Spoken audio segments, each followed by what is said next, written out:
Thank you for visiting Past the Wire TV, the YouTube channel of PastTheWire.com.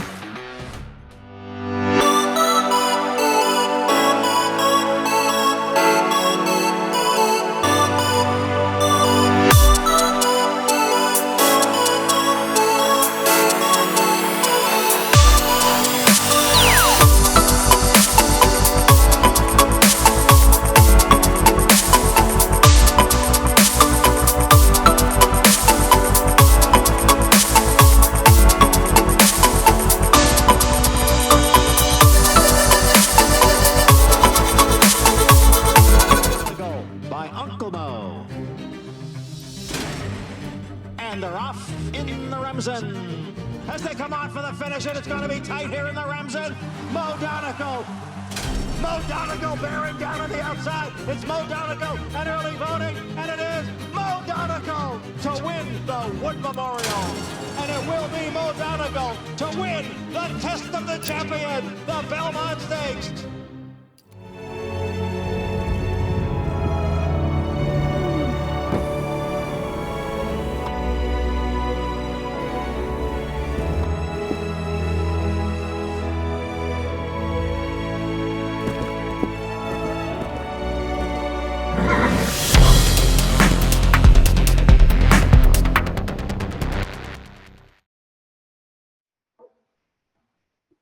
Okay, hello everybody. I am here with, in my opinion, one of the best riders of all time.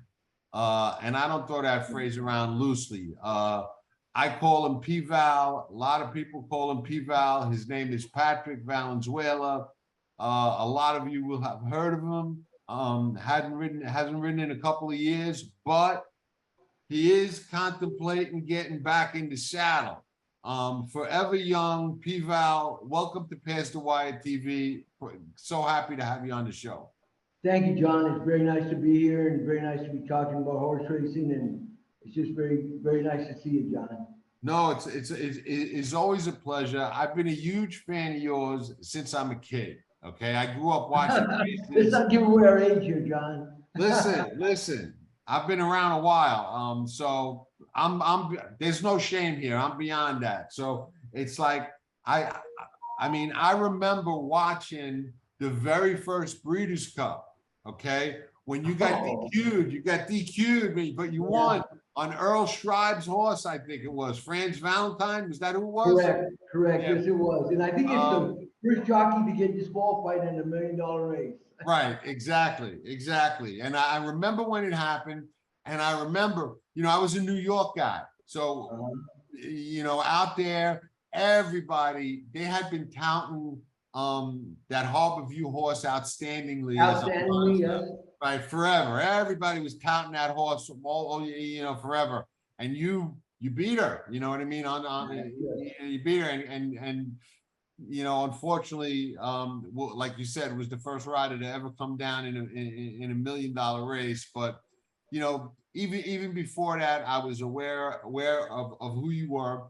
And my thing about you was this is what I would say. Patrick Valenzuela was probably the toughest guy to get past in the stretch when he had the lead coming down the middle of the stretch. When you had the lead, you were just so hard to get by. I mean, you would always get that little extra. You would keep that neck in front. You would do whatever you had to do, left hand, right hand, whatever, drift out a little bit, just enough to intimidate or discourage that other horse. And they couldn't get by you, man. It was amazing. And you did that for years and years and years. Well, thank you, John. That's a compliment. I would have to say that that was attributed to a God-given talent. I mean, I remember when I was a little boy, and I'd be in my father's pickup, sitting there, and my dad would go in the racing office, and I'd sit in that pickup, and I'd just ask God, I'd say, God, please let me be small. Let me be the size of a jockey, and let me keep my weight down. Because I know you're giving me the horsemanship, because at that time, I was like 13, 14, and I already started riding ponies on the river washes in Santa Fe, match racing friends of mine for coats or whatever it may be.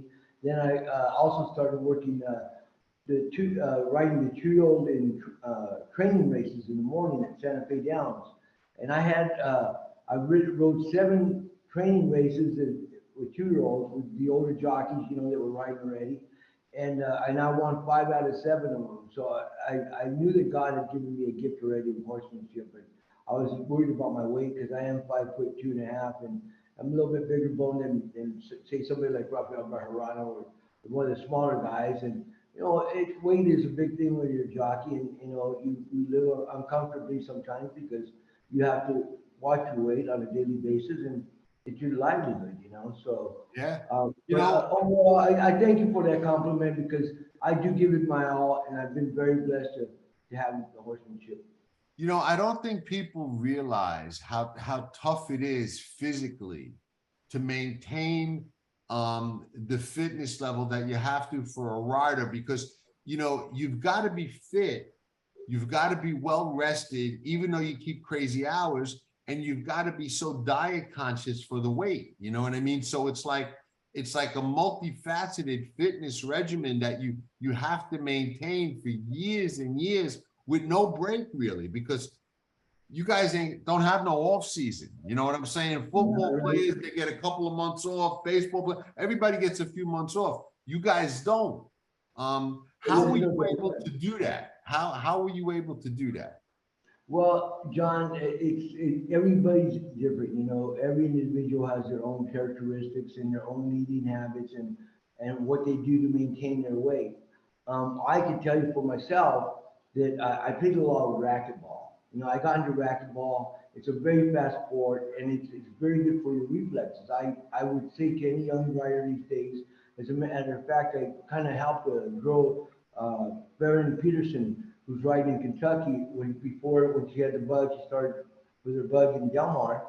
I took her aside and helped her brush up on some of her fundamentals, and the weight issue was kind of in that same thing, because I'd take her to play racquetball, and I told her that it not only helps with your weight, but it also helps with your reflexes. You know, as a jockey, you have to have really good reflexes, and it helped a lot with reflexes. But getting to the weight part of it, yes, eating a good diet, of course, and getting the best protein you can to get the energy up, but also, you know, just trying to balancing out your meals in the right way, whatever is good to your body, because everybody's body is different. You know, somebody can eat one bite of chocolate cake and put on 2 pounds. Other guys can eat a whole chocolate cake and never put on a pound because I hate those guys. I hate those guys. You know, I think all of us hate those guys. But by the same token, you know, you got to find out what your body works for your body. And you know, I played a lot of racquetball. I did spend a lot of time in the hot box, and I tried that flipping thing they call it. You know, where you lose it, what the models do. But I wasn't very good at that, so. I try to stick to the racquetball and try to have a good diet and some kind of balance in there, you know, where I'm satisfying my hunger, but also keeping my weight down to the point where I'm going to be productive in my sport and be there on a daily basis or whatever it may be as on top of my game. You've got 7 Breeders' Cup wins. You've got a couple of seconds. You got a couple of seconds, a couple of thirds. You got a Kentucky Derby. You got a Preakness. Unbelievable career.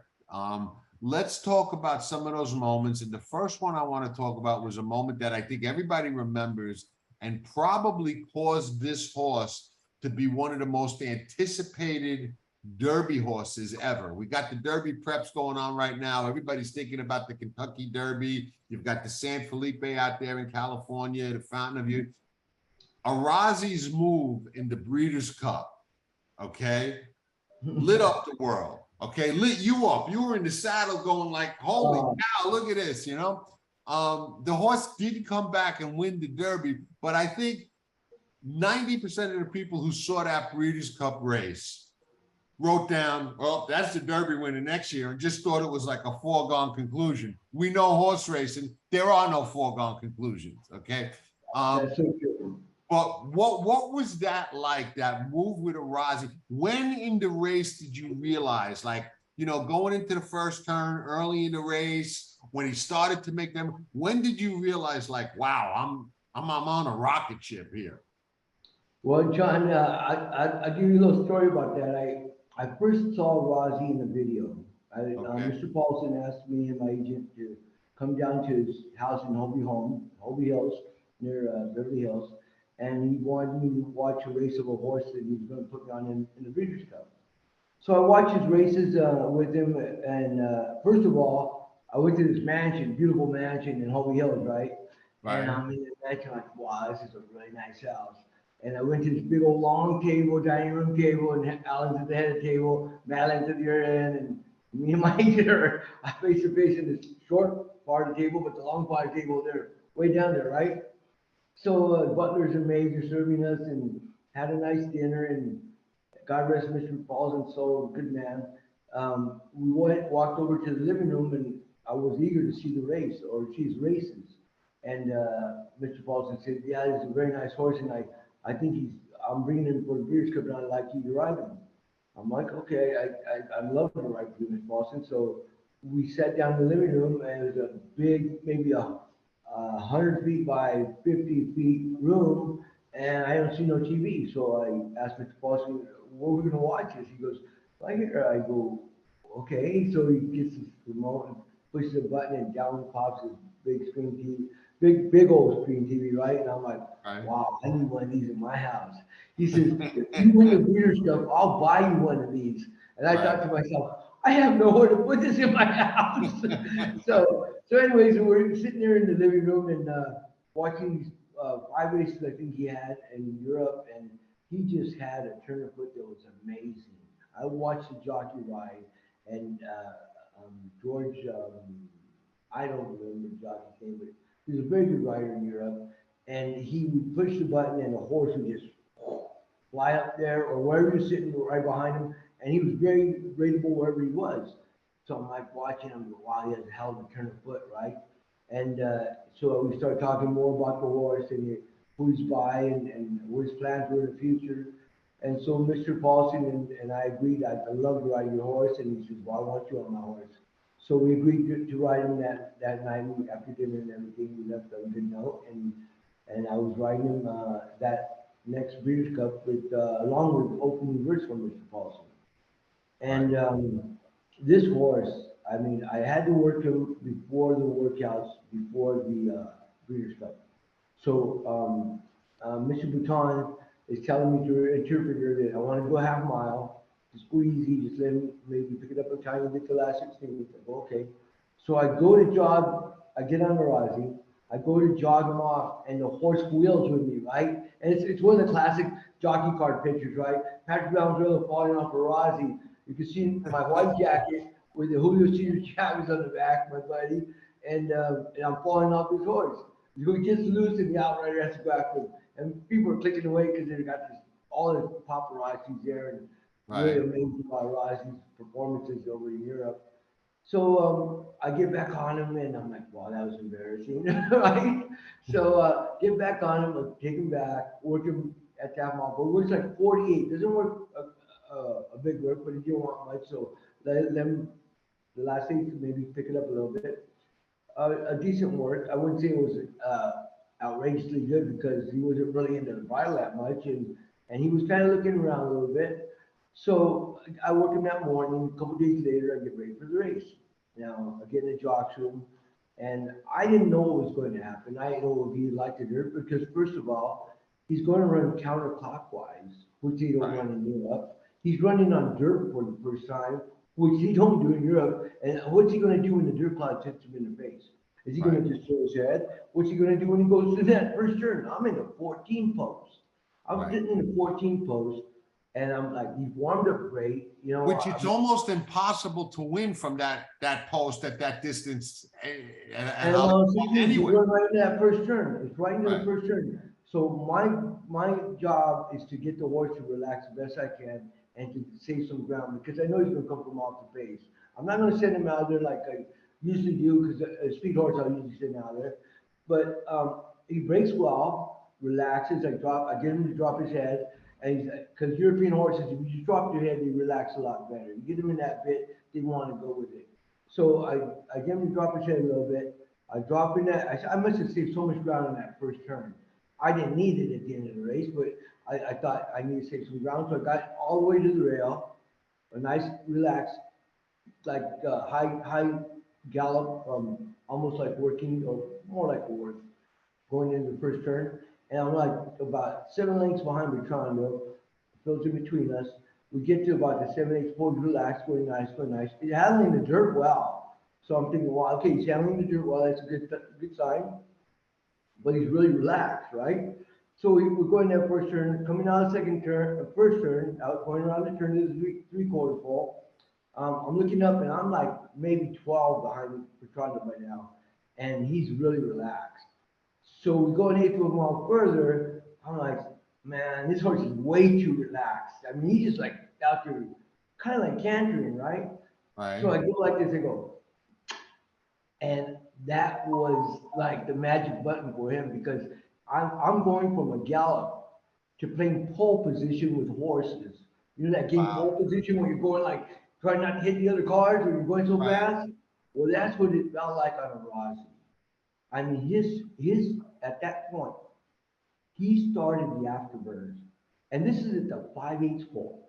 Now I've got 5/8 of a mile run, and I'm going from the 5/8 pole, from second to last by 15 lengths, to second at the 3/8 pole by a neck. Right. Now he had to run that quarter, I would say in 22 flat. And now I'm thinking to myself, when I get to the top of the stretch, his horse is going to go, he's going to be tired. He already Run his he's race, lost right. energy down the backside. But I did get very lucky to finesse him through the horses without having to stop him. And that's a big part of riding as well. We'll talk about that later. But I was able to finesse him in between horses, in and out, and it was like they were saying, tied the post, and I was like just going by him, right? So now I'm at the 3/8 pole. I'm coming up to Bertrando, and I'm like, I gotta save him, because he's going to run out of air pretty soon here, right? I get to the quarter pole. I'm like I'm on top of Bertrando. Alex Solis is riding, and he looks like this, and he looks like, kind of looks like that, like a second look, because he sees this guy like water skiing next to him. And at that point, at the quarter pole, I'm thinking, okay, he's gonna run out of gas because he already blew his thing, or am I gonna look like a fool for letting him run that early? What's gonna happen here? And by the next thought in my head was, oh my God, I'm dreaming. I got to be in my hotel room. This can't be real, because the feeling I had from the 5/8 to the quarter pole, that's 3/8 of a mile, John. 3/8 of a mile, and he's out, the afterburner is going. I throw across and I cut, and he just took off. Now I'm 3 in front of Bertrando at the 3/16. I mean, I'm flying. At the 3/16 pole, I'm 3 lengths in front of Bertrando, looking around, seeing who's coming up, because I'm like, this is crazy. I mean, and just showing the whip with my hand down, and just like, oh my God. And getting to the 16th pole, John, I said, this is a super horse. This is not a really good horse. This is a super horse. Getting to the wire, I kind of eased him up, because I thought I'm like 15, 20, I thought like 15 in front, because I can't really tell when you're on the horse looking back, but it felt like about 15 lengths. Right. And I remember just the feeling was just unbelievable. It must have been the most electrifying feeling I've ever had on a racehorse. I mean, I've had battles, I've had horses, great horses that beat really good horses. I've had situations where I've had claimers run out of their skin, but this feeling that I had that day, I honestly at the quarter pole thought I was going to wake up in my hotel room, because this has to be a dream. And I remember getting to the 7/8 pole, I raised my arm, and I went like this, because John Beach was sitting at the 7/8 pole with a telecast, 3 people at the table there. And I said, this horse will win the next Kentucky Derby. I thought myself, just like you said, all the people said there's a winner. Everybody thought it. Yeah. I honestly thought that horse could not get beat in Kentucky Derby. You know, it was strange. I don't know the backstory of it, but Well, I'll after tell you that about race, that. they sent him back to Europe. They trained him there. I think they gave him one race before the Derby and brought him here. And Yes, you know, and I can tell obviously you I'm not exactly a why. trainer. Yeah, well, you'll tell in a second, but not being a trainer, I just didn't think that was the right way to give him the best shot of winning, you know? Well, I'm sure, God rest his soul, Mr. Bhutan, a great trainer, great horseman. That was not his idea to do it well. It wasn't Okay. Mr. Paulson's idea. It was unfortunately, he had a splint and he had to have surgery after the race. After the Breeders' Cup, he had a chip in his knee, is what he had, not a splint. It was a chip in his knee, and they had to remove it, and they elected to take him back to Europe to have some R&R and get ready for next year's Kentucky Derby. Now, a man who I won the Kentucky Derby for, Charlie Whitnam, always told me, he always quote and rub his balls in and goes, "My boy, you cannot build a good house without a good foundation." And I always stuck in my mind for years and years, that means an athlete cannot perform in his athletics without some good preparation and the good foundation of workout regimen. And you won the Kentucky Derby for Charlie. Yes, I did. We'll get to that later, but going back to Arazi now, Arazi came up to the Kentucky Derby with one mile race that they booked for him in Europe. Right. He was maybe in training a month and a half after the surgery. I mean, after the surgery, it's been a couple months it took for him to give him some R&R and get well and get sound. And he just never came back as the horse that I experienced that one day. And I felt bad because he had such a heart. And if you look at the video, if you watch the Breeders' Cup video, you'll see the horses in the gate, and his butt is probably about 3 inches shorter than the other. He was a small horse. He wasn't a big horse. But he had the heart, and he had the agility, and he was a very, very good 2-year-old, and probably gave me the most, I know he gave me the most electrifying feeling I've ever had on a thoroughbred in a race, yes. And, but the preparation for the Kentucky Derby, Mr. Bhutan, I'm sure didn't do what he wanted to do. Right. And it was unfortunate because Arazi did sustain an injury. I think it might have been prior to the Breeders' Cup that he sustained that injury, and he just they couldn't find a job for the Breeders' Cup. Right. And he was a great horse, though. He was special, and like I said, you know, and you said it, he lit up the world with that move. It was one of the the most unbelievable moves I've ever seen a lot of people or any horse make, really. Yeah, a lot of people go to saying that he made an Arazi kind of move. Exactly. They'll go back to that, and that really is something else, because that's a horse that whoever witnessed it that day was like unbelievable. Yeah. And from a jockey standpoint, you guys don't know what went on in the race as far as me chirping to him. And as a 5/8 boy, I mean, John, how many horses can make a 5/8 of a mile run at that and pace? like you said, and then sustain it, you know, right? You usually when you see that happen and they get there, they're kind of fast, you know what I mean? Yeah. And he wasn't. He just, he had a whole nother move in him that he just accelerated. I honestly thought they should have gave him Horse of the Year, but he didn't run in the United States. And maybe for that, he wasn't nominated the Horse of the Year. Right. I mean, but the race he ran was just, I don't know if we'll ever see a race like that again. I don't know if I would feel that way on a horse again. I mean, it's just, it was an amazing feeling, and God gave me the gift to be in that spot at that time. I really was very lucky, man.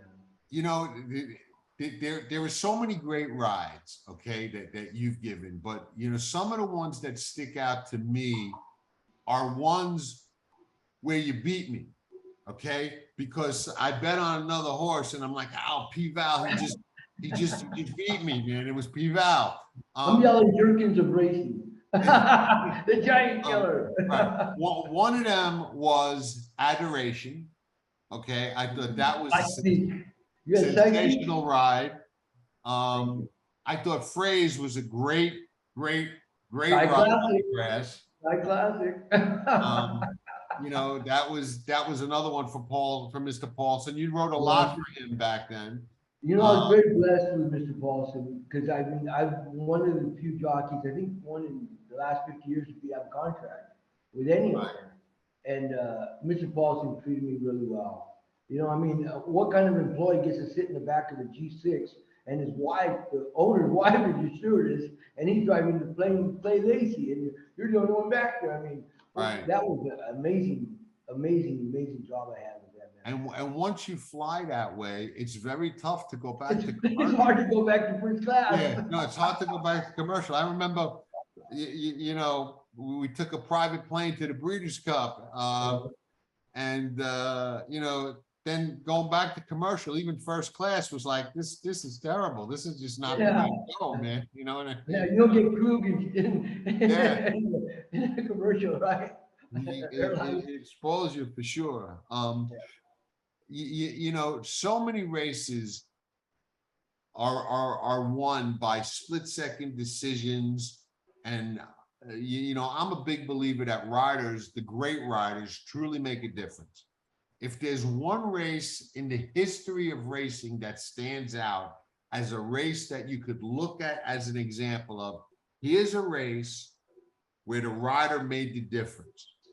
It's the 1989 Preakness with Sunday Silence and Easy Goer. That is an epic race, okay, between two great horses. They were two great 3-year-olds, okay? I was an East Coast guy, and I know what everybody thought of Easy Goer, but I was always very fair in my analysis of horses, okay? And I believe that Sunday Silence was the better of the two and beat him on the square 3 out of 4 times. One of the times you weren't on him, but you know, in those classics, you know, you were on him. There's a backstory in the Belmont Stakes. There's a backstory to Belmont Stakes that we'll get to in a minute, but let's talk a little bit about that Preakness.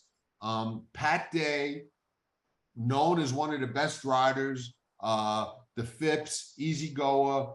You know, you're up against royalty. I mean, Cox and Charlie Whittingham are no slouch, but you're up against royalty. You're up against a horse that's, you know, bred through the gills. Beat him in the Derby, but the Derby, we know the best horse doesn't always win. It's trip, it's crowded. The Preakness was really more that head-to-head fight, okay? Talk us through that. You and I once discussed this before, and I know you remember it like it was yesterday. So talk us through what was going on, what Pat did, what you thought, how and how literally you won that race. Because you did win it, man. You did win it. I mean, Sunday Silence was great, had a lot of heart, but Easy Go was no slouch. You won that race. So talk us through that, man. That was epic race. You know, there's times, John, when you as a jockey, we criticize ourselves sometimes because what could I have done to do this? What could I have done to win that race? What did I do wrong? And that's one time where I did have I had to pat my own back, you know, and it was an amazing feeling because here I am going to the Preakness after winning the Kentucky Derby. I knew I had beat Easy Goer with my horse. My horse is just a better horse. I thought that all along. I even told the reporters from the east in the PR room afterwards. They were like, "Well, what do you think about Easy Goer?" I go, "Well, I don't think it's as good as Sunday Silence. I just think this is the best horse that I have. I'm riding." And he won the Kentucky Derby. He showed you Eastern riders that right now. And, you know, because back then there's a lot of East Coast, West Coast bias, you know. Right. And, you know, I was very blessed, first of all, to ride for a man like Charlie Whittingham. I mean, I want to say something about that man. That man was a god in our racing. Not as good as you, Father, but a god as far as people look at and say, wow, that's a true horseman. Because that man is probably one of the only men that, I'm sorry, I'm going to tear. They could get a horse to run a mile and a quarter after 2 years off. His first race, a mile and a quarter, you know, and win it. I mean, Nasser Al Arab, let's say that horse right there. I rode that horse for the first time in the Strood. and he went a mile and a quarter after being off for 2 years. I mean, that's a horseman. Right. I mean, the man was just something else. I mean, I won so many big races for that man, God rest his soul. And I'm sorry, John. No, that's okay. But that man meant a lot to me. Anyway, so getting back to the race, the Preakness, Sunday was just an unbelievable horse, you know. That day going to Pimlico, I knew I was on a better horse. I knew that the foot problem that they had was cured. Dr. Hardhill, rest his soul, good man, did a good Right. job with the horse. And Charlie did a great job with the horse. And I was just lucky really to be on him, to tell you the truth. I mean, like I said, I'm a very blessed individual. And that day, we go to the paddock, get on the horses, and we could, get ready for the race. And I come out of the race, and I'm sitting like fourth on Sunday, going to that first turn. I want to save some ground, so I got somebody on the inside of me, so we're saving as much ground as we can. And then going down the backside, I see out of the corner of my eye, about the 4.5, 5 furlong pole, he's going to driver come up to me. I see this red face, and I see Cordero's on Houston in front of me. The horse stood ready in second, I think, Hug Nick or whoever it was, drops back. Now I'm getting ready to take second place. And I see Pat coming up next to me, and I did angle just a tiny bit out, just to give myself a little space. And then next thing I know, Pat's kind of crowding me a little bit. I mean, he's race riding, he's trying to do the best he can to win for his owners, I'm sure, just like I do. Now, I wouldn't give him no room. Pat was on the inside of me. I might, get this spot before he gets there, right? Right. So, getting to about the passing the half mile pole, Pat, and I had to check my horse a little bit. You see my arm movement in the race goes to like that,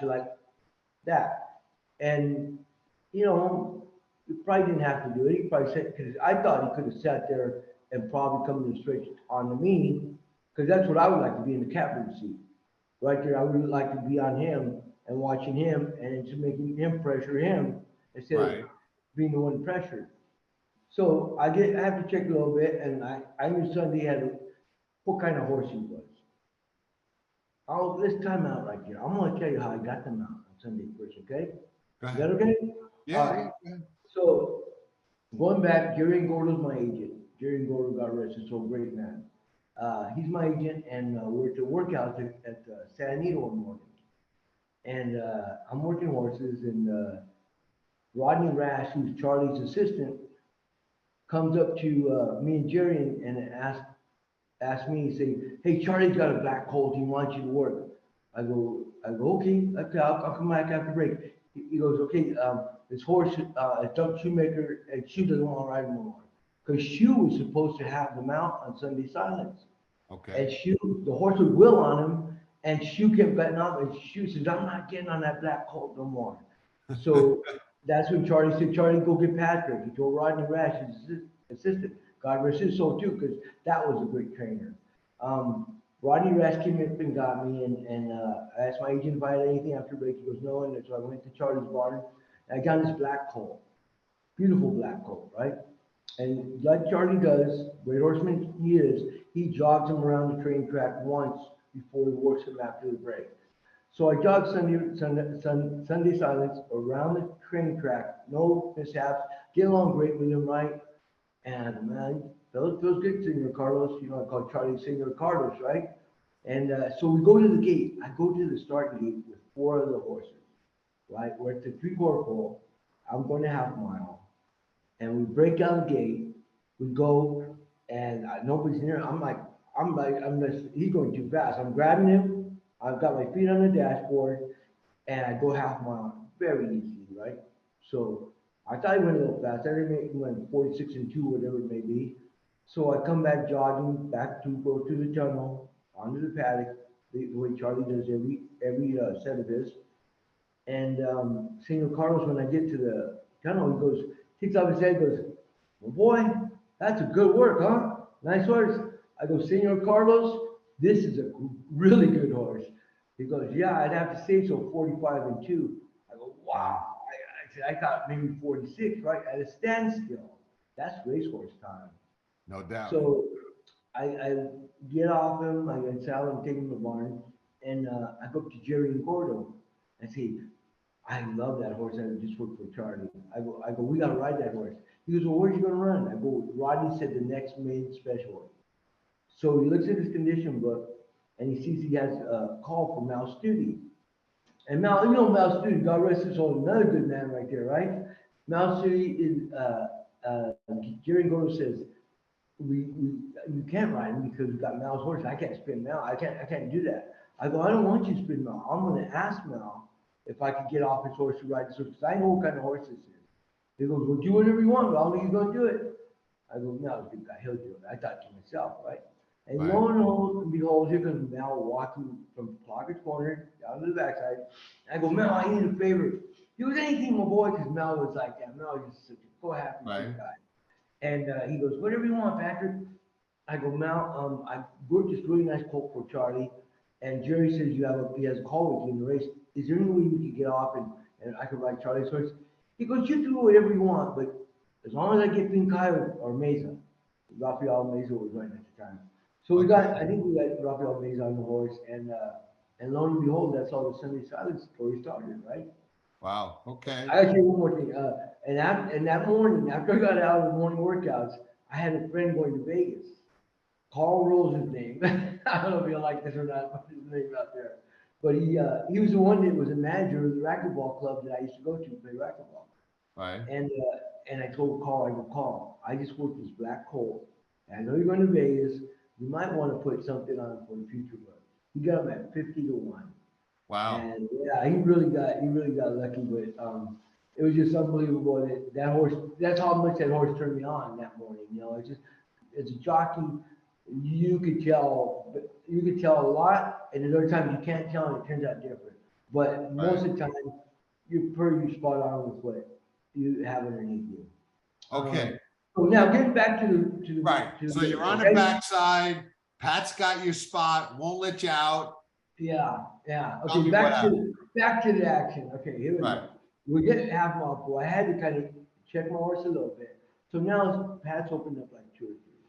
Now we're passing 3 full, and I'm like, I gotta get up to him. I gotta get up to him, right? I can't let him get away because if I let him get away, he's just gonna float away. So I get right next to him within maybe an eighth of a mile, and I'm right on top of him. Now I'm a little upset. I'm not saying I'm not, but I was a little upset with what he did. So I think I just gotta keep him. I gotta keep him tight in there. I got Did win you the say race. I'm thinking anything? win the race. I was thinking win the race. Did you say anything to him? Did you yell at him? No. I'm thinking to win the race is what I'm thinking right now. Okay. So I'm just going right, and down the stretch about the 316 full. I turn it across and I throw my whip, right? Now when I throw my whip or take it out, whatever I did, I know that maybe 80% of the Sunday Silence fans were holding their breath. Because in the Derby, you remember he was going like this? Yes. If he hits him, he's going to come in, right? Right. But when Sunday Silence was with another horse, he was very professional. Now, I hit him, I think, once, and go to my left-hand stick, whatever it may be, hit him on his shoulder, and we're battling head-to-head all the way down the straight. I'm not giving Pat an inch. You know, I'm right on top of him. And that's totally legal. I mean, as long as you don't touch another horse, you could be on top of him. I'm not gonna give him no room to ride. So I'm gonna try to beat him just to beat him because I want to beat him, right? That's my goal, and that's what I do every race when I go out there. I think I'm gonna win. I may not have the best shot to win, but a man who thinks he can win will almost always win. A man that doesn't think he can win is already a loser. Right. So now we're at the 8th hole. We're going back and forth, head and head. Sunday Silence, easy goer. Go to my left hand, tap him on the shoulder. Go back to my right, get after him. And I 3 times forward, I knew I had it, so I threw. I had him. I knew I had him. I raised my arm in victory after the race, and Jim McKay goes on to interviewing me after the race. So it's a photo. I'm pulling up. Outriders got me. And I'm looking, I said, what is that, man? What was that at the half mile post? What I was thinking, right? And I go, well, forget it. I think I know I want it. I'm just, let it go and let God, right? So I pull up, Jim McKay's on the speaker, and he goes, Pat, you think you got it? I go, I think so, Jim. I don't know, what do you think? He goes, I think so, but I don't know, it's a photo. I go, you know, Pat tried to screw me the whole way around and he couldn't do it, which I thought was probably inappropriate for me to say, but the feelings I had at the moment in the heat of the battle. You say things sometimes that you don't really want to say, but you look at them later. But honestly, when I went over the video of Legends, watching Pat and talk to Gary Stevens, it kind of tortured me a little bit, the things he said, because well, I'm not going to say anything because Pat's a great Christian, and God bless you, Pat, if you're watching this, and I'll never say anything bad about Pat. God bless you. Right. Anyway, so we ended up winning the race. Now we get back to the wire, get back to about 7-8 and Jim says, "You win it, Patrick." Thank you, Jim. Yeah, all right, you got one to go. And then all of a sudden, wait, inquiry. I'm like, what? I'm thinking like, what the hell? What's going on here? And then I started thinking, where was the inquiry? Did they think that, I mean, I thought that I honestly got interfered with, but I wasn't going to take the inquiry because I knew I won it. So getting back to the winner circle, we're starting to take pictures and stuff, and I start to go talk to stewards. And I don't have a happy look on my face because I don't know what they're talking about the inquiry, what happened. So I call stewards and they say, no, Pat's claiming the foul that you bumped him in the stretch. I go, Judge, I just rolled a little tight is all I did. I never once touched him. I didn't bump him. I might hit a guy a little bit, but I've never intentionally bumped anybody. So they looked at the race and they showed the head on, and you see in the head on that never did I touch Easy Goer. Right. So there was a point in that stretch run, okay, and I haven't watched the head on in years, but it looked like when you were riding him so tight, it looked like he kind of turned Easy Goer's head to try and force a little room, you know. I don't want to call on Pat Day because he's a good friend of mine, you know, and he probably had nightmares about riding against me. I'm just joking about. No, but you know the second I'm talking about when he did try and turn his horse's head out, and that's funny because I think he was so enraged in his move that he made early. They said, "Oh man, I got to do something to win this race," because Sunday Signs was going to let him get back by him, right? And I think he was so upset with himself that he tried to start incident in a stretch that maybe couldn't favor him. Right. And maybe not that's what he thinks, but he admitted it on the video, so that's what he did. And I would never try to do that to win a race. I would never try to bump another horse intentionally, but you know, unfortunately, it happens in races, and you do get disqualified or whatever. But I knew I didn't touch him, and I knew that I had the best horse. And Pat Day did pull his horse head out. He admitted to trying to initiate some kind of contact to maybe help him win the race. Right. But I guess cheaters never win. Now, just joking, Pat. And now Pat's a gentleman, and he takes it. He's a man. He's a great Christian, and you know, I love him, and I saw him. Let me tell you a little joke about this. Can I tell you a little joke about this? Of course. I saw him in 2013, I think it was, in Louisiana. And Robbie Alvarado is a very good friend of mine, and he says, Pat, I used to act like I was you when I was a little kid, and Corey Landry used to act like he was Pat Day, but I always beat him. Robbie Alvarado told me this. So Pat Day's in Louisiana, New Orleans, he's doing a Bible crusade, right? So Pat Day's there staying with his Bible, and he's getting into the paddock, right? I go, guys, come here. I want to play a joke on Pat. So they go, okay, and it's true. I mean, like your glasses you have on right now, I can't see your eyes, right? And that's the same color goggles I wore with you, right? I wore in racing. So we get to the paddock, and Pat Day's standing there with his Bible, and I have all the jockeys in that race behind me, right? And I go, Pat, how you doing? He goes, hey, my brother, what are you doing? I go, Pat, you know, I've been meaning to talk to you. He goes, about what, my brother? I go, I have a little resentment. He goes, about what? I go, would you remember that interview of you and Gary did on Legends? He goes, yes. I go, do you remember you said that you see the blood in my eyes when I come up to you? He goes, yeah, I did. I go, I put my goggles down. I go, Pat, can you see my eyes? He goes, no. I go, maybe they're the reflection of your own eyes.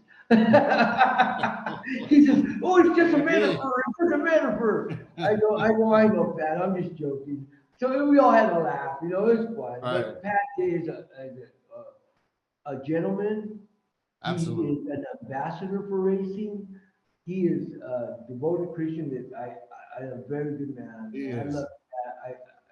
I've only learned good things from that. Yeah, no, Was that great was riding, one of the best we've ever had. one of the best ever. I mean, that was a race where you had two great 3-year-olds and two of the best riders of all time just going at it. You know what I mean? And bottom line is, you got it done that day. You know, Yes. you know, that was a P Val victory. It really was. Like we discussed earlier. Thank you. Thank you for the compliments, John. I really appreciate it. No disrespect to Pat Day at all. Great rider, but that day you outrode him. You know, you won that one. You know, just an incredible race. Now in the Belmont, I don't know if you know this. Okay, New York guy. Everybody was waiting for Easy Goer to get his revenge in the Belmont Stakes. Okay. Oh yeah, he never got beat. He never got beat there. Track, he was going to show it. Yeah. Now I don't know if you know this or not. There was. I'll tell you something that was the first time in history in New York that day. Yeah. That's Now the first day they ever closed the track early to work on it. exactly. So you do know the story. It rained all night. Before. It rained all night. Who was the head of Naira? Right. The Phippses. I'm so glad you said that, because I tell people this story and they're like, you're crazy. I'm like, no, it rained all night. They sent the grounds crew there in the middle of the night to start working on the track and closed it just to get it fast for Easy Goer. You know what? Charlie Whitnam and I were at the Garden City Hotel. Great hotel. I love it there. And we're there and we're talking in the bar. And Charlie trying to make me do push-ups and want to headbutt me and everything. I'm like, I gotta ride your horse ball, Charlie. We gotta run the Triple Crown. So what a great guy he was. Anyways, we're talking about it and we're licking our chops because it's sloppy the day before. And Sunday, Silence loves the slop. I mean, he won by 15 lengths at 1:15-1 in the sloppy track at Santa Anita's first race back. Right. And I thought to myself, this is just too good to be true. And it, you know, when it looks too good to be true, usually it is. It usually is. First time in the history of horse racing, as far as I know it, Belmont, the tractor drivers had to drive all night and all day to get that track dry again. I've never seen that. I've never seen that before or after. The people that were around New York racing at the time, like I used to go to the racetrack every day back then. The people around, everybody knew that was everybody knew that you know Phipps had the grounds, you know, the grounds crew come in late at night and just work the track. And I always felt, I said, you know, there's a couple of horses that fall in that category of, you know, 2 out of 3 and could have won the Triple Crown. Most people don't mention Sunday Silence in that group because Easy Goer ran such a monstrous race in the Belmont. But I would always say the flip side of that coin, had they not done what they did with the track and manipulated it that much, and they just naturally let things play out the way they naturally do, Sunday Silence might have been a Triple Crown winner and might have been 4 for 4 against Easy Goer. Well, I'm not God, and I don't know what would have happened, but I do know one thing. Easy Goer never got beat at Belmont. Easy Goer was a great horse. Absolutely. And Easy Goer did beat us that day by a large amount of lengths. But overall, Sunday Silence is one of a kind. You know, I mean, I honestly think that Mr. Hancock should write a movie about Sunday because there's so many stories in there that it should come out. It's kind of like a Secretariat movie. If you think about it, the characters from the Secretariat movie, Ogden Phipps Sr., Bull Hancock, Right. They're involved in this situation, both of them. They are. Right. I mean, Absolutely. Bo Absolutely. Hancock's son, I mean, Right. come on. Yeah. I No, mean, his whole story alone I right there. agree. And Sunday, I mean, to win 2 derbies and Seth couldn't get it to Swale, I mean, with Claiborne Farms, of course. I mean, I just, that's a good story in itself. But Sunday to come into it, I mean, from the trailer trip falling over and nobody buying them at the sale to like, I mean, she was supposed to ride him. I got lucky to get them out. I mean, and then Ogden Phipps, here's a guy that top of the world in New York, and he had the best Racing he's royalty. ever had right there Racing come royalty. out. Yeah. And he thought he had the next Secretariat, and then here comes a little Sunday Silence, and was knock knees and all, and had the bigger heart. It's like the little train that could, you know. Speaking of great stories, okay? Speaking of great stories, okay? We know you've had some setbacks in your career. A lot of athletes have, okay? But I want you to tell a story that a lot of people might not know about Patrick Valenzuela, okay? Something that happened in about, I think, 1992 or something like that. Yeah, I got it. The little boy. Yeah. Well, I would like you to tell that story and let people see another side of Patrick Valenzuela, because you got a lot of people today, nowadays, that are not so forgiving. Oh, well, he messed up his career. Oh, well, because of that, he's not in the Hall of Fame, because your resume alone puts you in the Hall of Fame 10 times. Okay? Yeah, no question about it. Yeah, all right? The Hall of Fame, you know, this has nothing to do with the Hall of Fame, but this is something that touched my heart, and it's something that tell us that story. I think that every American would do it. Any person would do it if they saw what happened. They would react the way I reacted that day. You know, I'm not special in any way to do it, but something that's very special in my heart. And we're going to the Fish House restaurant in Pasadena on Colorado Boulevard.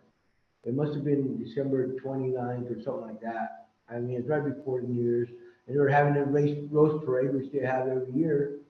And they had these motorhomes parked on the side roads of Colorado Boulevard, so they could stay there overnight to get their great spot for the parade. And I was driving. I had a Suburban. I had my fiancée at the time, Melissa, with me, and my child in the back, Brianna. I think she's a year old. No, she was pregnant with Brianna, I think it was. And my agent, Jeff Franklin's with me. And I get to the turn right there to turn into the road that leads into the parking lot. And I see this blue flash coming out of this motorhome. And I saw this blue flash, and I looked at the motorhome, and there's a kid running back and forth. I threw my car in the park. I said, Jeff, park the car. I'll be right here. I ran out of my vehicle, and Jeff, I guess, got in the Suburban and parked it. And I see this kid, I'm not gonna do it. I go, hey, open the door. He goes, I can't, my grandpa will get mad. And I go, no, you gotta open the door, there's a fire out here. And the propane tank had blew out the door of what closes it, and was catching the place on fire. So the kid wouldn't open the door. So finally, you know, flimsy them locks on the motorhome. So I don't know where I got the strength to do it or what happened, but I got that door open. I ran in, I grabbed the kid to come out, and he said, my grandpa's gonna be mad. I go, no, just don't worry about your grandpa. So I took him out of the motorhome, gave him my fiancée, who was out there at the time, to watch the boy. And then I said, well, was anybody in there? Because I couldn't really look around, I just wanted to get him out. And he goes, my grandpa, talking about his grandpa. So I ran back in the motorhome, I checked to make sure there's nobody in there, and I ran back out, and then all of a sudden it just went like a matchbook, really. And I was put in that place at the time. God put me in that place to help that boy. You know, I mean, I was just very, very, very, very lucky to be in that position, and I'm sure any person in the world would do the same thing. But I didn't think I don't know that I agree with that. I don't know that any person would do the same thing, but I'm certainly. I would hope so. I would hope so. I would hope so too, and I'd like to believe that there are many that would, but you never really know how you're going to react in a situation until you're actually in that situation. That's correct. So So, anyways, thank God it was you. Thank God it was yeah, you. no, I just thank God I was able to help the boy and help his family. And so the fire department got there. We left the boy in charge of the fire captain and went into the restaurant. So fire captain came in afterwards during my dinner and said, "Are you the man that pulled this boy out of the motorhome?" I said, "Yes." I gave my name just in case you needed me to be a witness to whatever happened. And didn't think nothing of it. And then about 2 weeks later, I got this call from KNX, a radio station out here, and they said, "We want to give you Citizen of the Month or Week, whatever it was, award." I go, "What for?" They go, "Because you saved this boy from a burning motorhome." I thought, wow, that's cool. I thought that was pretty cool. And that to me, I don't know if it's other than the birth of my children and the Kentucky Derby and my family, that ranks right up there, ranks right up to the birth of my children because God gave me the opportunity to help somebody save their life. And I was very lucky in the sense of, to be put in the right place at the right time. Right. God kind of directs that for me, and unfortunately, my human will comes out of me sometimes. My will to live life in lust of other things, but God seems to always put me in the right spot at the right time, and I was just very blessed to be in that spot. Now, unbelievable career. Yeah. I mean, I've been very blessed in my career. I mean, it should have been a lot better than what it was. But hey, I'm getting a new knee in April, and maybe I'll do the Gary Stevens and come back for a couple of years. Who knows? That would be interesting to see. You've got over 4,000 wins. You've got 4,372 wins. That's 17 titles. 17 titles in California. Yeah, no, 17 riding titles, right? I mean, this was Shoemaker, McCarran, PK, right? All of these guys. Now, let me ask you this. I mean, these are some of the best riders. Right? Mike Smith. I mean, these are riders that I'd try to ride against somebody else than them, to get the win. Yeah, no, I get it. I get it. I don't know where to do it. I mean, these guys, I could give them all compliments, and they are all not only great riders, but they're gentlemen. Well, I'm going to make you narrow it down a little bit because what I'm going to ask you is this. I said at the beginning of the show, as a race watcher, there was nobody tougher to get by than P Val down the stretch. Thank you. Who is it that you, as a rider, trying to win, big race, claiming race, whatever it is, but you're in there trying to win, you're head and head with somebody. Who's the guy that you didn't want to be head and head with because they were as tough as you? East Coast, West Coast, doesn't matter. Who's the guy you're like, oh, not this guy, anybody but him? Patrick Valenzuela. I'm just joking. No, there's three guys. Okay. That I think is down the stretch. Okay, we'll put it down. Four guys, okay? All right, four. The first one, of course, and I think everybody would agree with this as far as jockeys, would be Preakness. Okay. Preakness, I mean, I wanted to just like him. I mean, I wanted to ride like him. I wanted to look like him. That guy was like, he is a great athlete and a gentleman and a very, very disciplined human being. He's like you. He looks like he can ride today. I had him on his show. He looks like he could ride today. When they created that same poetry in motion, they must have watched the Preakness ride because he didn't waste an ounce of energy on a horse. I mean, his energy was all in. I mean, every stride was like he was part of the horse.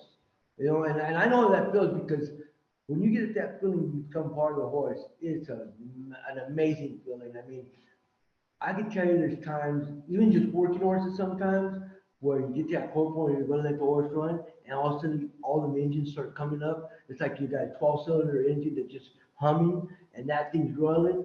And if you're in a race, you're not going to have to use that whip because nobody's going to beat that horse that day because they're running lights out. It's a crazy feeling. And you as a jockey, whoever's out there, you know what I'm talking about because you become part of that horse. And when they're running on all 12 cylinders, that's an amazing feeling. Who's the other three? Oh, the other three is Cordero. that man can ride 5 horses in one race. I mean, he can ride your horse, my horse, and 3 other guys' horses. I mean, he was probably a maestro. He's somebody who could work the whole band. You know, Right. he played his band. He could do everything. I mean, the guy was just unbelievable. I mean, talk about a solid good guy. I mean, I love Angel. Chavela, I love you. I call him Chavela Cordero. I'll send him this show. I'll send this to Yeah, him. he's my buddy. I love you, Angel. And let's see, the third one would be Shoemaker. Okay. Shoe, I mean, you didn't know what he had left. I mean, shoot, he could be having reins dangling, and there's some, excuse my language, there's some guys could be running lights out in the stretch. How does he do it? He had the Right. hands. He had the hands, the touch, whatever it was, he did it good. And he Right. did it for so many years. The man was, and talk about down to earth. Here's a man just, and let me tell you a story, okay? When I got to the jockey room when I was 16, I came to California. I looked at the names on the wall. I looked at Karen, Pink Eye, McCard, $6 million man, you know. And then I see a Shoemaker and I go, wow, that's the guy, right? And here, who comes walking down from the shower in a little white robe? And the guy he was like 4 foot something, right? But to me, he looked like a giant. And I was like, oh my God, here's Shoemaker. And I never wrote to say, I mean, I'm just getting my stuff in the jock room. I'm like, wow, looking at him. Don't stare too long, you know, just, you know, because you don't want to be like, you know, superstar stuff, you know, but what a guy. What a guy. I mean, the guy was just a great rider, a great ambassador for racing. And I think Pat Ding wanted to be just like him. Now you But, said four. You said four. Who's the last guy to make the list? the last guy and Chris McCarron. Chris McCarron, I'll tell you a race where Chris McCarron won, and it was all him. Was the second Breeders' Cup win on Tisdale. Right. I mean, that horse got by him, but when Chris went to the left hand, wicked left hand of his, I just took Tisdale right to another level. He said, no more of that. I'm running, right? Because, I mean, Chris had a wicked left, but he was a strong rider. And Chris wasn't around horse all his life. I mean, at like 17, I guess he was doing something else, and Greg got him to be a jockey. I mean, his older brother Greg was a successful rider back east. And Chris is just, he was just nasty. I mean, if you didn't see him on a horse, he'd be riding that bike in the jockey, like a Peloton, wherever it was, but it was an old-fashioned one. Right. And Chris is just and he had a good gift of gab. Chris had a good gift of gab. He could talk owners into a lot of stuff. And Chris, but what a good guy he is. I love Chris. I mean, I love all the jockeys. I mean, I respect every one of them for something in their life. And and if you get them guys off the racetrack where you're not competing, most of them are really good guys, you know. And that's a tribute to the racing family, because our industry is more like a family than it is a business. I mean, I agree with that 100%. Are handed down businesses, you know. I mean, Todd Fletcher, JG Fletcher in New Mexico. I mean, I used to yell horses for him, and and the Asmussens. I mean, Keith Asmussen rode with my dad in Ruidoso. I mean, you got Louis Gomez rode for my dad. Garrett Gomez's father. And Garrett, I knew when he was a little kid. He used to go around trying to kick you with his boots. He had little cowboy hat boots. Garrett used to go around trying to kick people. I used to run from him. But yeah, I mean, Mike Smith lived with my brother JR when he was 15 years old. I think my dad was his first agent. Mike Smith could tell you a story about my brother JR and him being in the trailer right there by Santa Fe Downs when a drunk driver, I mean, my brother's with his daughter, and Mike, and they're playing Game Boy or Nintendo or something, and a drunk driver goes right to the trailer. And my brother wanted to kill the guy because he almost hit his daughter, right? And Mike's trying to keep my brother from hitting the guy because the guy was drunk and didn't know what he was doing.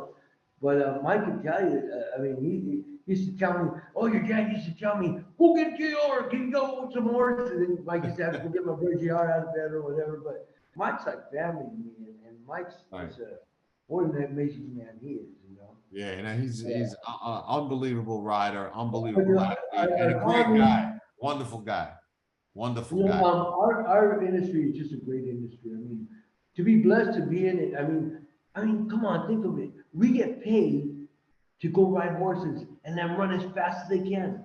Now, John, Right. if you go to a stable to rent a horse, you can't even get him to run. You gotta walk the horse, right? And you don't even Yeah. get to ride with $1 million horses. So we're really blessed, brother. No, for sure. I don't even want to tell you my experience trying to ride a horse when I was a kid. So it's I'll teach you how to embarrassing. ride, John. You'll be like, It's P not- Val can another stretch. It's embarrassing. It's embarrassing. I went on a date with a girl and we went to a riding academy. And I used to go to the racetrack and bet on horses all the time, right? Yeah. So she had horses and knew how to ride, you know? So we go on a date and we go to this riding academy, Jamaica Bay Riding Academy in Brooklyn, right? So the guy says to me, you know anything about horses? I bet on them. I'll go to a race. I'm like, of course. He goes, you ridden? I said, absolutely. He goes, okay, then you can take that horse. Big mistake. I should have never told him that. all You're the right? one who's feeling good, huh? So she gets on a horse, right? I get on this other horse. I could barely climb on. And I knew I was in trouble right away because the first thing I noticed, I'm looking for that big thing to hold on to. Is that horse? And it ain't got one. Okay. English saddle. Now I know I'm on an English saddle. Back then I had no idea. I thought the saddle's broke. I don't know where the thing is. And the stirrups are too high. I'm like, why are my feet so high? They should be down low, right? So, but I don't want to embarrass myself. I'm on a date and Oh, you're gonna man up. and I lied. So now everybody takes off down the trail, okay? And they're all pulling away. Now they're about 100 yards ahead of me. And my horse ain't moving. And I'm going, come on, man, you're making me look bad. Let's go. Come on. He ain't moving. And I'm smirching at him. I'm pushing on the reins. I'm pushing on his neck. Son of a gun. He turns back. He looks at me. Don't even faze him, okay? So now the guy that took us out, he looks back and he sees me like a quarter mile away, whatever it is, you know, and he's like, making a gesture like, what's wrong? And I'm like, I don't know. And all he did was whistle. And this SOB horse responded to the whistle and took off at full speed, okay? I got nothing to hold on to, okay? I got that big thing. I'm holding on to the reins, okay? The stirrups are too short because I'm on an English saddle and I don't know how to even ride a Western saddle, let alone an English saddle. And I'm bouncing up and down on this horse so hard, and you know what part of your body is hitting that saddle, okay? Not a part that is supposed to be hitting anything, okay? And I'm slamming up and down on this horse. He's going full speed. Now he hits a bunch of trees, branches are hitting me in the face, everything. And all I'm trying to do is stay on, and I'm hanging off at dear life because I figure if I fall, I'm probably going to get killed. All right. Finally catch up. Okay. And when he catches the pack and stop, the guy looks at me and goes, I thought you told me you know how to ride. I was like, move. I jumped off, and in disgrace, I walked back. I did not get back on the horse, embarrassed myself, and that was it. And I've bet on 1,000 horses since then. I've walked horses, I've rubbed horses, I've been around horses, I've mucked stuff, but I never rode another one after You that. ever rode another horse? No, that was it. Hey, John, but one question. Did you get a second date? Yes. And it worked. Then it worked, right? Right. Surprisingly enough, I did. I don't know how that worked. I don't know why or how, but I did. Yeah. But I never rode another horse. Horses are very smart animals. Very. Now, let me ask you this. You've ridden for Charlie Whittingham. You've ridden, for Mr. Paulson as an owner. You rode for Bobby Frankel. Who was what was it like to ride for those guys? I've always heard that they were tough guys to ride for. No, I would have to disagree, Well, I don't know. That's why I'm asking. Bobby would be a little standoffish and you know what I mean? Bobby's cool. I mean, Bobby and I got along great, Right. I've had lots of winners for Bobby, and he just wanted the truth. He wanted truth. You tell me a lie, I'll find out, and you won't ride it for me ever again. Tell me my horse's story. Tell me whatever, but don't lie to me. And you know, unfortunately, some jockeys these days, and I don't know where they get this, but they won't tell the truth to the trainer. I mean, like your horse is sore, or your horse. They don't want to They'll go to lose their the mount. agent and they'll They're tell the worried agent, about losing the mount. well, yeah, they're worried about losing the stable. Right. Where you should be able to tell your trainer the horse doesn't feel right or something's wrong, because there's so many guys these days are scared of getting fired from the stable. And I think that they should tell the trainer, communicate with their trainer, and the trainer should be able to accept what the jockey has to tell from his professional opinion of the horse. Now, Right. maybe the horse might have a abscess coming out, or maybe something might have been different than the time before. But the truth should be out there, and not go to your agent and say, "Don't ride that horse again," because whatever, you know. Because I hear a lot of that going on. I respect all the riders these days, but some of the trainers I've ridden for, I mean, some people say they're tough, but Charlie never gave me one. He never gave me any plan in the race. He left it up to me, and I think he knew that if you're a good rider, if you knew what you're doing on a horse, you would read the form, you'd go over the videos, you know your horse, you know where you want to be, and that's where you should be. He never gave me any instructions at all with any horse. Right. Now, we talked about the race before, maybe prior nights and prior days, but in the paddock, he goes, "My boy, don't mess it up." That's all he would say. I go, "Oh man," and here's the man that, I mean, No pressure. Don't mess no, it up. and I'm going to tell you something that happened to me, and I didn't realize this till years later.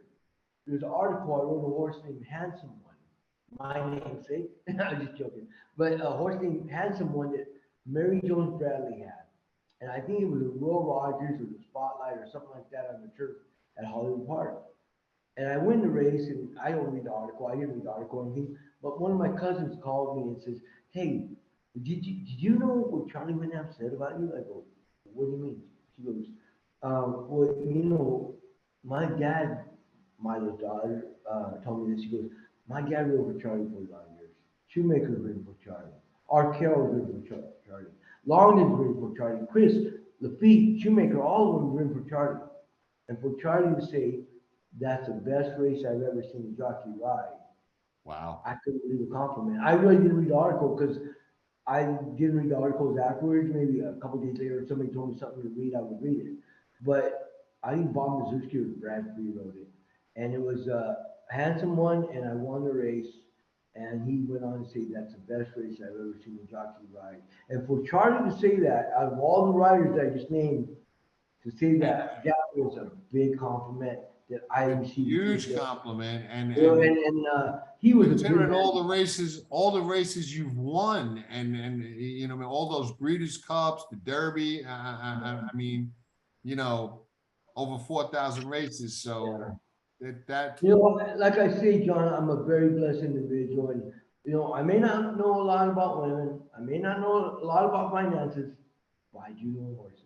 That's the only no, you do.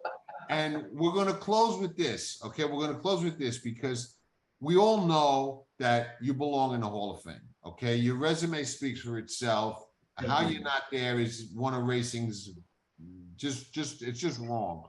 But that aside, okay? You saved that young man, and that's an incredible story. Your career, despite all the setbacks, is a Hall of Fame career, and we know that without those setbacks, you might have had the greatest resume ever in the history of racing, okay? Besides all that, okay, we're going to close with something that I think another thing a lot of people don't know about you. You wrote a song. Yes, but I want to close you're a something songwriter. else. John, let me say something else before I say that. Okay. I have a friend that hooked us up together. His name is Michael Talani. Probably one of the best handicappers I've ever known, because I'm a good friend of his, okay? And he tells me, he says, "Watch this race." I'm watching this race, and he calls me up, I'll watch it on TVG or whatever, and he'll tell me what he likes. And I'm like amazed. I mean, this guy's really good. But not only is he a good handicapper, he's a good friend. And without him, I don't think our paths would have crossed like this. And I Right. want to thank Michael out there for hooking us up together. And not No, only that, definitely, definitely. We did that interview years ago. yeah, we did. Yeah, right, we did that. But yeah, this But definitely would again, happen. he reconnected us. He reconnected us. And I Absolutely. thank him Yeah. for that. He's a big fan of racing. Well, not only a fan, he was an agent, handicapper. He loves horse racing. And we need more people like him in our industry. Now, getting back to what you were saying about closing about that song. Yeah, it's a song that I wrote. I wrote it in 2007, 8, something like that. And finally put it together in like 9 or 10. And I had two people help me out. I had Eddie Cunningham, who sang the song and helped us with some of the music in it. And he basically went to the studio and did it for me. And I had Jay Cohen help me write some of it too. Not write, but the musical part of it. I wrote the Right. lyrics, and it's called "It's Derby Day." And if you want to look it up on the internet, I'm going to put a link to it. No, I'm going to you put it on the video. I'm you going to put put a a link. link on it, but you could also just put on the Google, "It's Derby Day," sung by Eddie Cunningham. Right. And you go right to broadcast. Oh, I'm going to put a link to it in on the show. Don't worry about it. So anybody wants to listen can listen to it. Patrick. John, it's always good to see you, brother, and hopefully we'll do many more of these in the future. Yeah, and you, Michael, and I will get together Breeders' Cup week. I'll be in California that week, and you guys can pick the restaurant. I'll pay the check, and we'll have dinner. You got it, brother. All God right, bless man. you. Man. God bless you. Thanks for coming on, Pat. Say hello to Michael, and I'll shut this off, and we'll say goodbye quick off camera. Got you, brother. All right. Tracking trips with Pick 6 King Jon Stettin. It's one of the best tools in horse racing for any level of player. It's your second set of eyes, spotting troubled trips, betting angles, track trends, horses to watch and favorites to fade, 10 figs, ticket structure, and more. At Tracking Trips, you're a friend with benefits. Not a member? You must hate winning money. Join Tracking Trips now. Visit pastthewire.com and we'll see you in the winner's circle. Remember, nobody does it better.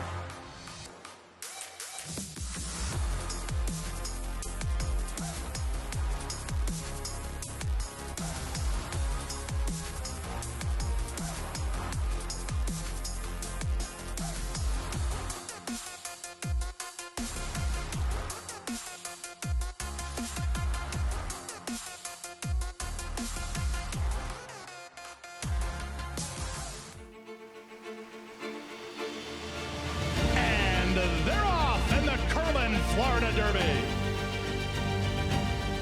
After 3 quarters in 112-1, Known Agenda is now on to take over the lead.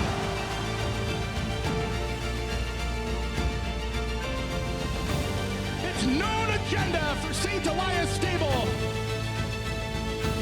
Florida Derby winner, Known Agenda. Dan Oman here with some exciting news. DRF Formulator, the gold standard in past performance information, is now free, exclusively on DRF Bets. Join DRF Bets with the promo code WINNING. Get a $250 first deposit match bonus, a $10 free bet, and free Formulator already uploaded to your account. Access Formulator's premium features, including sortable trainer stats, race replays, personalized trip notes, and lots more. Free Formulator, exclusively on DRF Bets.